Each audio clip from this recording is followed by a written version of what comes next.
que j'ai eue. Nous étions à lier des gerbes au milieu des champs, et voici ma gerbe se leva et se tint debout. Et vos gerbes l'entourèrent et se prosternèrent devant elle. Ses frères lui dirent, est-ce que tu régneras sur nous? Est-ce que tu nous gouverneras? Et ils haïrent encore davantage à cause de ses songes et à cause de ses paroles. Il y eut encore un autre songe et il le raconta à ses frères. Il dit, j'ai eu encore un songe et voici le soleil et la lune et les 11 étoiles se prosternaient devant moi. Il le raconta à son père et à ses frères. Son père le réprimanda et lui dit, que signifie ce songe que tu as eu? Faut-il que nous venions, moi et ta mère et tes frères, nous prosterner à terre devant toi? Ses frères eurent de l'envie contre lui, mais son père garda les souvenirs de ces choses. Parole du Seigneur. Est-ce que quelqu'un peut acclamer pour la parole? Que grand thème Nabiso ezali sur la restauration. Je sais que notre thème maître c'est la restauration. Moi j'exploite un sous-thème qui fait part du grand thème de la restauration. Je veux parler cet après-midi d'un rêve qui amène à la gloire. Un rêve qui amène à la gloire. Cet après-midi, je parlerai de Joseph. Cette histoire est connue de nous tous. Vous avez dit que Joseph, parce que dans la Bible, on a 3 Joseph. Dans la Bible, il est cité 3 Joseph. Nous avons un autre Joseph qui était le mari de Marie. Père nourricier à notre Seigneur Jésus. Il était le père nourricier du Seigneur Jésus. Nous avons un autre Joseph. Joseph d'Arimathée. Appelé Joseph d'Arimathée. Celui-là était un disciple de Jésus en secret. Il s'appelait Joseph d'Arimathée.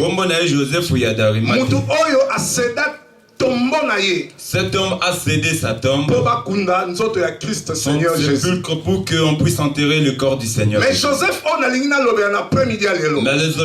le Joseph dont il est c'est le Joseph fils de Jacob. Joseph moina Jacob.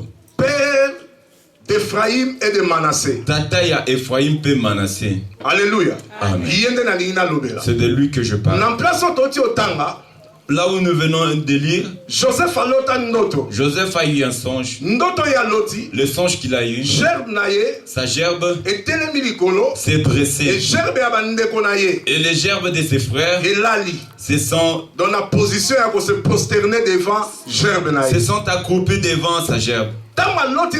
Quand il a eu ce songe, il a expliqué auprès de ses frères. La Bible dit, ses frères ont eu de la jalousie dans leur cœur à cause de ses rêves. Laisse-moi te dire, bien-aimé dans le Seigneur, en ces lieux, la Bible dit, ses frères ont eu de la rancœur à cause du songe qu'il leur a raconté et des paroles qu'il leur avait dites. En ce lieu, c'est un autre message. Mais ce n'est pas de cela que je parle. Sur un rêve qui amène à la gloire. Il a eu un deuxième songe. Et dans ce deuxième songe, la Bible dit, il a vu le soleil et la lune et les 11 étoiles qui se prosternaient devant lui. Quand il a raconté à ses frères, quand il a raconté à son père, jusqu'à tel point son père Jacob dit, ton rêve voudrait dire, moi ton père et ta mère et tes frères, nous devrions nous prosterner devant toi. Et la Bible dit, Jacob a conservé ses paroles dans son cœur. Il y a plusieurs qui sont ici. Des fois tu as eu un rêve. Et le rêve que tu as eu, Des fois, c'est le rêve qui doit te conduire à la gloire. Écoute-moi te dire une chose. Jalousie à cause Joseph la jalousie qui est suscitée du rêve de Joseph. La Bible dit ses propres frères. Ce n'est pas les enfants, les frères d'une tierce personne. La Bible dit ses propres frères d'un même père. Ils ont pris leur frère, ils l'ont vendu. Et quand ils l'ont vendu chez les musulmans, les musulmans l'ont revendu en Égypte. La Bible dit la personne qui a racheté Joseph, c'était un officier du roi. C'était Potiphar.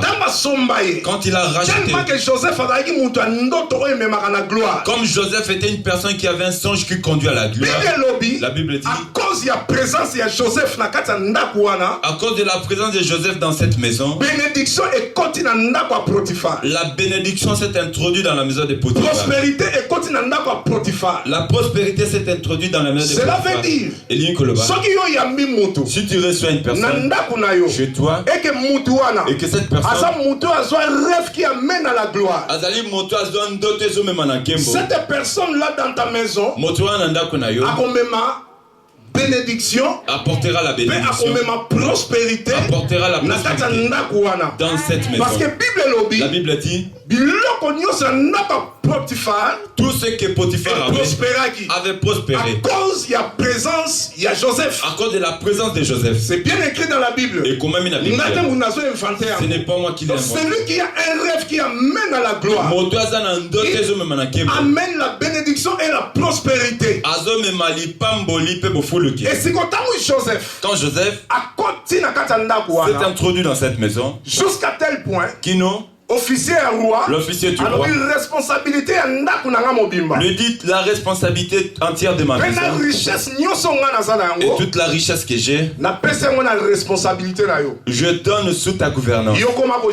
Gère cela. La Bible dit quand il s'est mis à gérer, la femme de Potiphar, suis-moi attentivement, se plaît à Joseph. Elle s'est mise en envier. La Bible dit à plusieurs reprises,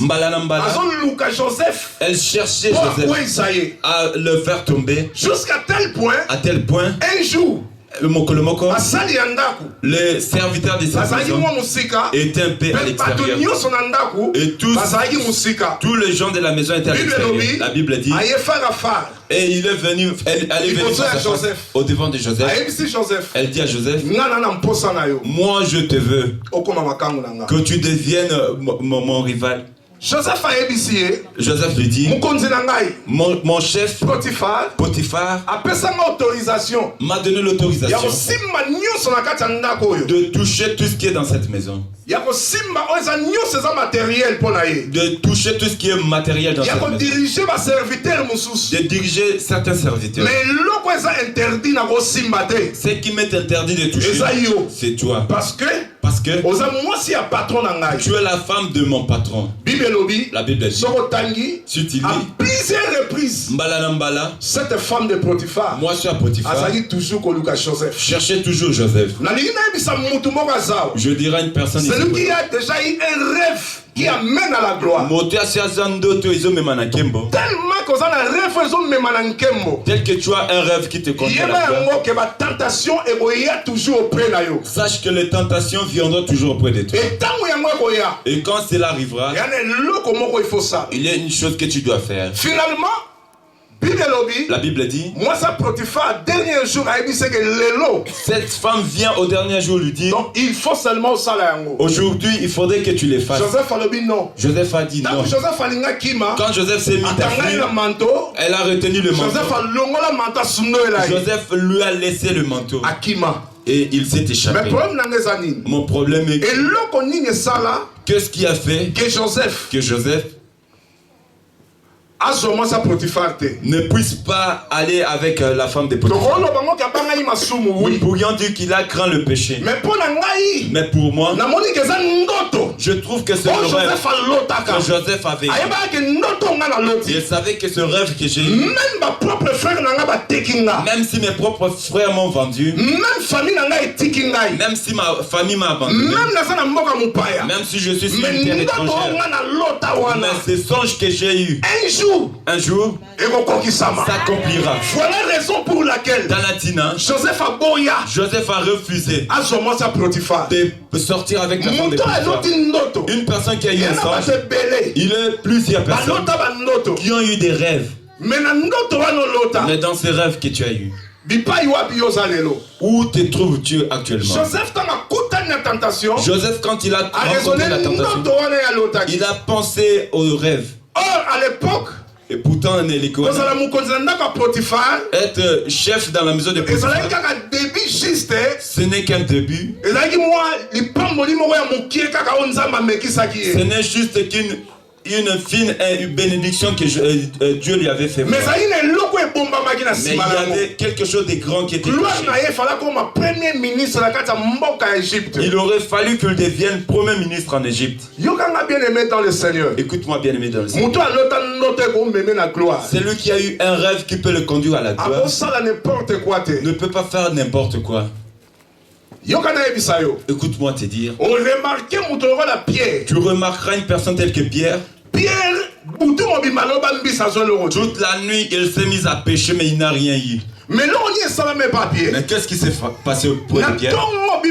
Au matin, la Bible dit, ils se mettaient déjà à lier déjà leurs filets. Mais Jésus vient. Il dit, prête-moi ta barque. Pierre a prêté sa barque. Il a vu le miracle de Dieu. Quand il a vu le miracle de Dieu, il a eu 142 gros poissons. Pierre s'est agenouillé devant Jésus. Il dit, je ne suis même pas digne que tu t'approches de moi. Écoute-moi. Tu vas remarquer qu'il y a deux choses. L'humilité et la patience revêtait Pierre. Parce que s'il n'était pas patient, il ne pourrait jamais rejeter le filet. Aussi longtemps qu'il avait cherché toute la nuit. Et puis quand il a vu cette gloire, il s'est agenouillé. Une personne auprès de qui la gloire se manifeste. La gloire amène à la personne l'humilité. Quand la gloire t'atteint, quand ton rêve te conduit à la gloire, si cela vient de Dieu, cette personne-là ne peut pas devenir orgueilleuse. Il va être brisé. Voilà pourquoi je dis une chose. Plus Dieu t'élève, plus il faut s'humilier la vie. Plus tu dois être humble dans la vie. Si tu vois une personne, son rêve le conduit à la gloire. Et que cet homme devient orgueilleux. Après, dans la source à gloire, voilà la source de sa gloire. D'où vient sa gloire? Pierre s'est agenouillé. Quand il a vu la gloire de Dieu. Voilà pourquoi tu vois. Même le Seigneur, dans la gloire qu'il avait, il s'est humilié. Parce qu'il savait, si je m'humilie, le Père va m'élever encore plus. Voilà pourquoi la Bible dit, Dieu lui a donné un nom qui est au-dessus de tout nom. Sur terre, et dans les airs. Il n'y a aucun nom qui est semblable au nom de Jésus. À cause de l'humiliation. Celui qui a un rêve pour atteindre la gloire, il lui faut des choses. Il faut l'humiliation, l'humilité, et puis il faut patience. Et la patience. Écoute-moi, voilà la mission de Jésus. Avant que je te donne, on remarque que Jésus-Christ a fait 30 ans. Au commun, ça s'allie 30 ans. Il y a patience. C'est patience. Juste pour faire 3 ans d'accomplissement de sa mission. Et il y a certaines choses dans le rêve que tu as. Pour que cela s'accomplisse, il te faudrait la patience dans ta vie. Si tu n'as pas la patience, tu ne verras pas la gloire de ton rêve. Je parle d'un rêve qui amène à la gloire. Tu as eu un songe que tu arriveras soit en Europe. Certains ont traversé par-ci par-là jusqu'à atteindre l'Europe. C'est comme ta gloire, ton rêve s'est accompli. Mais aujourd'hui, ta façon d'être, par rapport à la gloire que tu avais vue, tu t'es humilié, ou plutôt tu t'es orgueilleux, ou tu te crois être supérieur à tous les autres. Alléluia.